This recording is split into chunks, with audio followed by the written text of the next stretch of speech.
کہ ومن خفت، میں نے تمہیں طریقہ بتا دیا کہ دیکھو جس کا پلڑا بھاری ہو جائے گا وہ کامیاب ہو جائے گا، اور جس کا خفت کا مطلب ہوتا ہے ہلکا، ہلکا ہوا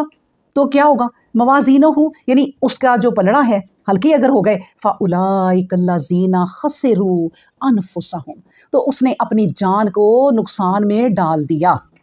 اور پھر کیا نقصان میں ڈالا، فی جہنم خالدون، وہ ہمیشہ جہنم میں چلا جائے گا۔ اللہ اکبر، یعنی اتنی ویلیو ہے ان اعمال کی جن کے بارے میں اللہ باتیں کر رہے ہیں، اور پورا قرآن ہی اس چیز سے بھرا ہوا ہے کہ بھائی زندگی ملی ہے عمال کر لو، زندگی ملی ہے عمال کر لو، کیونکہ عمل ہی تمہارے اس وقت کام آئیں گے، باقی کوئی چیز کام نہیں آنی۔ اللہ اکبر۔ اسی طرح جو ہے وہ پلڑوں کی بات ہو رہی ہے تو دیکھیں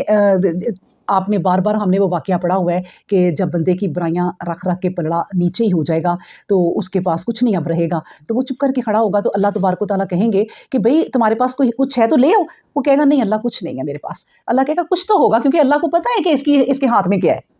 وہ شرمندہ وہ پرچی پکڑائے گا کہ یہ پرچی ہے، اور وہ پرچی اس میں ڈالی جائے گی، اور وہ پرچی کیا تھی کہ ٹھیک ہے دنیا میں اس نے گناہ کیے، دنیا میں نمازیں نہ پڑھی دنیا میں، لیکن اللہ کے ساتھ شریک نہ کیا اس نے کبھی، لا الہ الا اللہ پر وہ قائم رہا،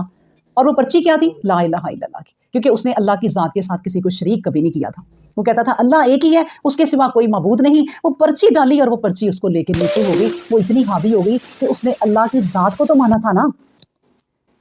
پھر یہ ہے کہ اس کے جو حق تھے ان پر وہ لوگ لے گئے کہ اس نے میرا یہ حق دینا، اس نے میرے ساتھ یہ زیادتی کی، وہ لے گئے، لیکن اس کا ایک جو عقیدہ تھا وہ اس کے پاس رہ گیا، اس عقیدے کی وجہ سے ہی وہ بچ گیا۔